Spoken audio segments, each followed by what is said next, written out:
こんにちは、あきです。ジェルネイルハウトゥー動画第1回目はこちらのデザインにしました。その名もカラフルフラワーネイルです。そのままなんですけど、このデザインは私のインスタグラムで過去一番いいねが多かったので、こちらにしてみました。最後まで見ていただけると嬉しいです。それではスタート。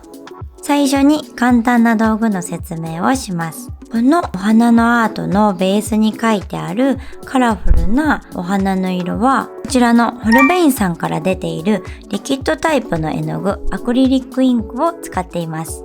昔からエアブラシを使っていたサロンさんとかだと、こちらのエアロフラッシュがもしかしたらあるかなと思うんですけど、このエアロフラッシュが廃盤になっちゃったので、このアクリリックインクになりました。なので、もしエアロフラッシュをお持ちの方は、そちらを使用してください。リキッドタイプの絵の具を使う理由は、普通の絵の具と違って水を混ぜて調節する必要がないので、簡単に描けます。発色がすごくいいので、パキッとしたライン取りで絵を描くことができます。これは結構ポイントです。液体なので無駄な厚みが出ることがなく、フォルムの崩れる心配がありません。乾くのも早いです。このような理由で私はこの絵の具を使っています。次に、このお花を描いている黒い線。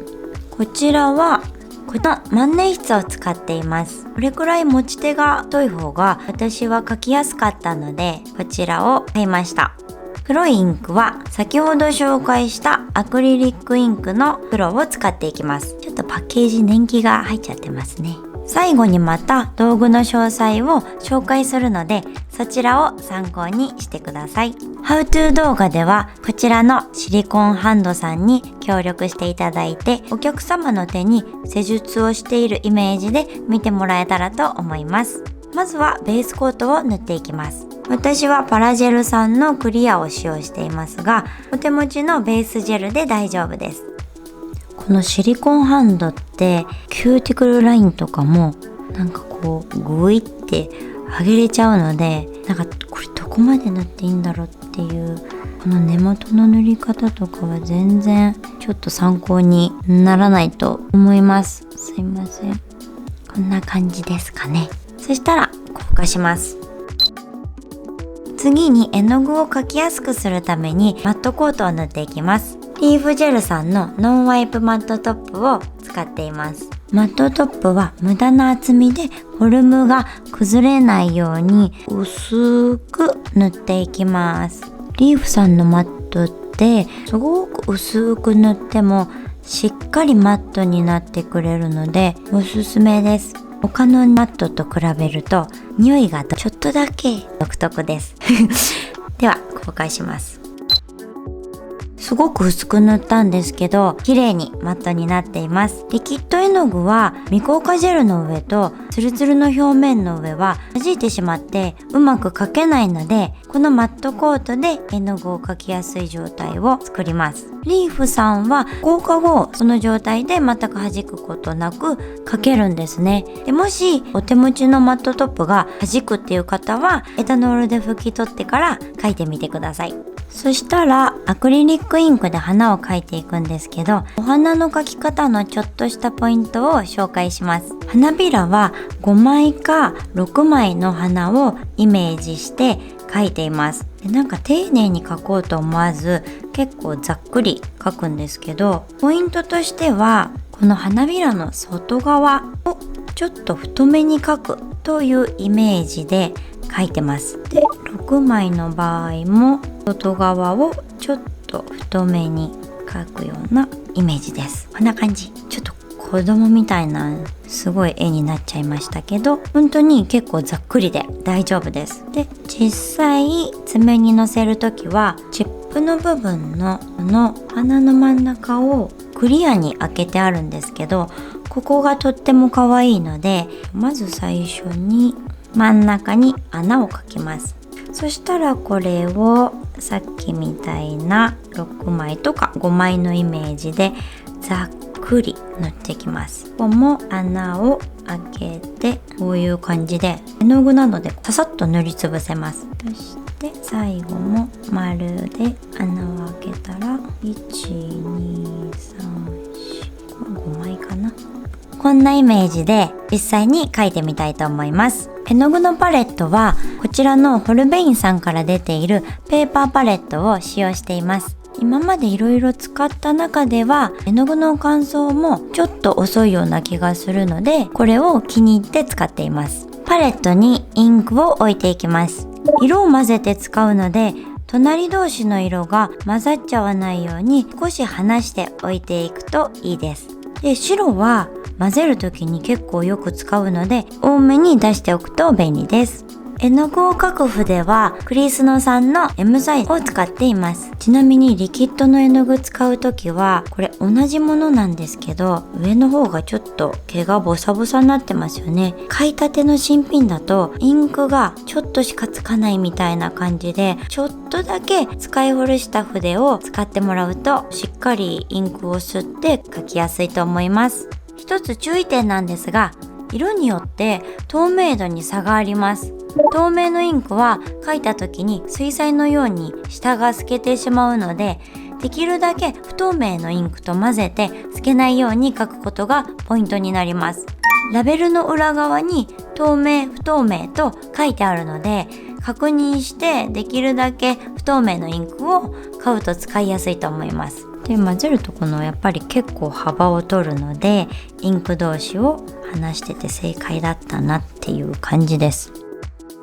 ちょっと前置きが長くなってしまいましたが、こんな感じで好きな色を作ってお花を描いていきます。最初に真ん中のクリアの部分を作りたいので、この穴を開けます。そしたらあとは花びらをちょっと太めに描きます。この絵の具を使う時の注意点があります。ここすごい重要なんですけど、絵の具ってジェルと違って密着するものではないので、これをギリギリまで絵の具入れちゃうと、要はシールとかシートを挟んでいるのと同じなので、先端からペロッと剥がれてきちゃったりすることがあります。なのでこの際とか先端を必ずベースジェルの 0.2 ミリ、ここですね、開けて絵の具を描いていくようにしてください。サイドだとこんな感じでこう少し開けて、シール使うときそうですよね、その感覚と同じと思ってください。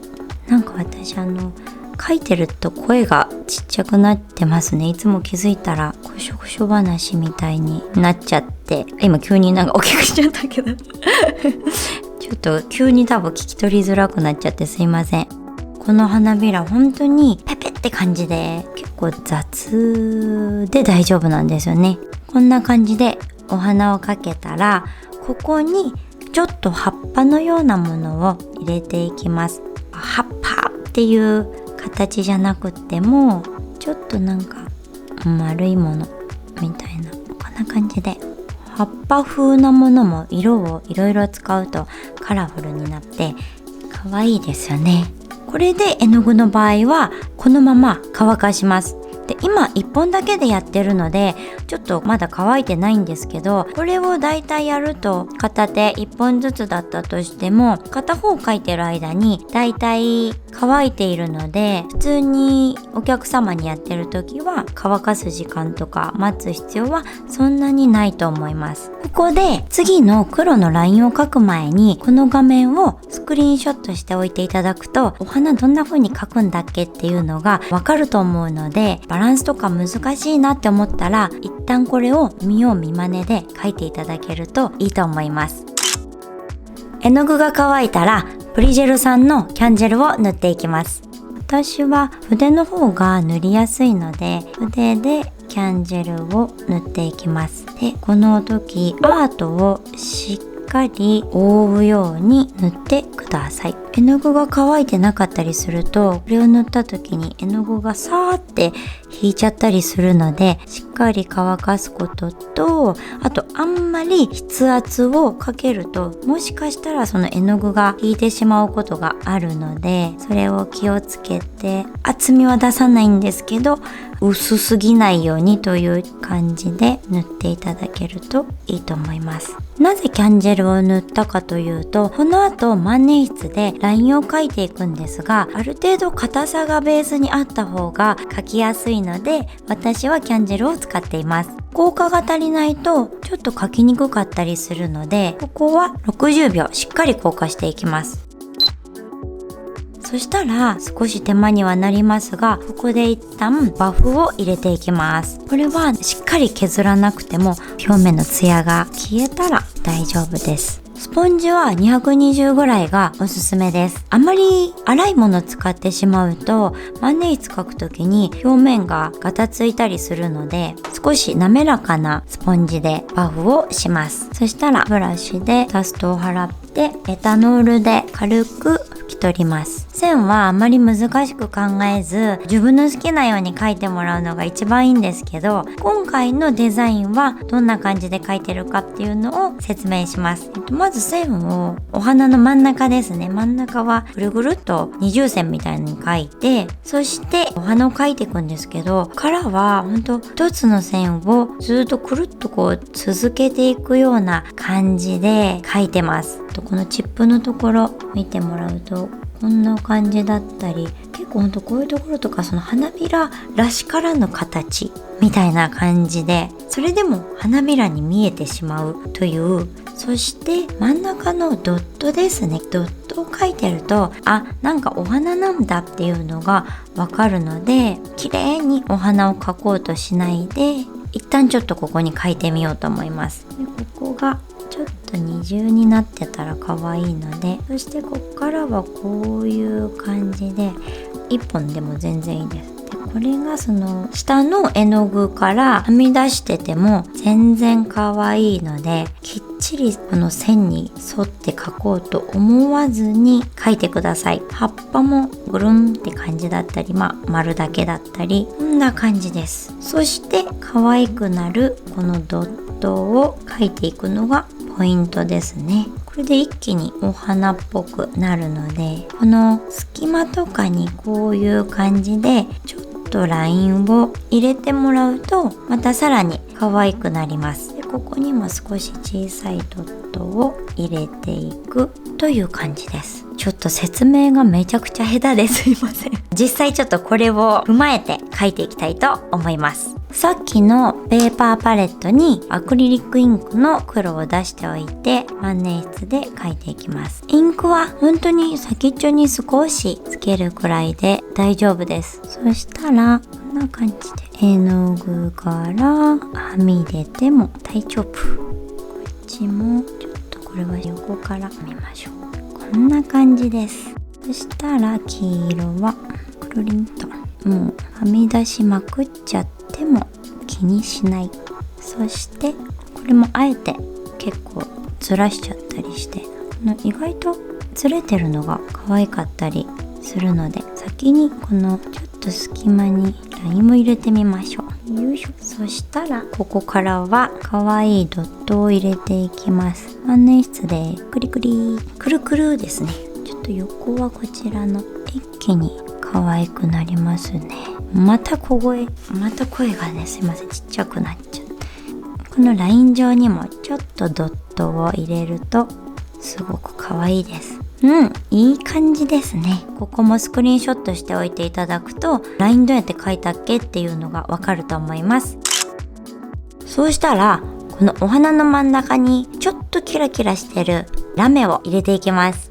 このラメはリッカジェルさんの 130G、 こんな感じのちょっとシルバーっぽいゴールドです。これすっごい可愛くてお気に入りです。このラメはせっかくお花の真ん中がクリアで可愛いので、それを全部埋めようとしないで、この丸く開いてる穴のちょっとだけ上とか、ちょっとだけ下か、ちょっとだけ横とかいう感じでラメを塗るといい感じにできます。これは絵の具じゃないのでライトで固めます。これで仕上げちゃっても全然可愛いんですけど、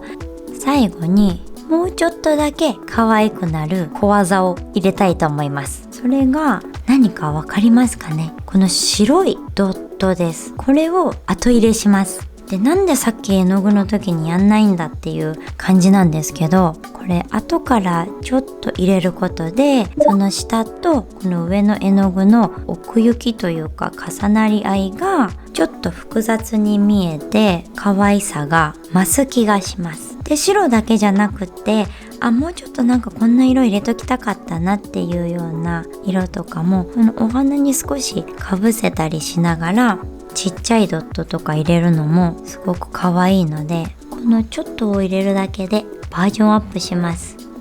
いいですね。そしたら最後にもう一つだけ必要なことがあって、シールを挟んでるのと同じで剥がれるのを極力防ぎたいので、ここで一度トップの前にベースコートを挟んでいきます。私はプリジェルさんのエクセレント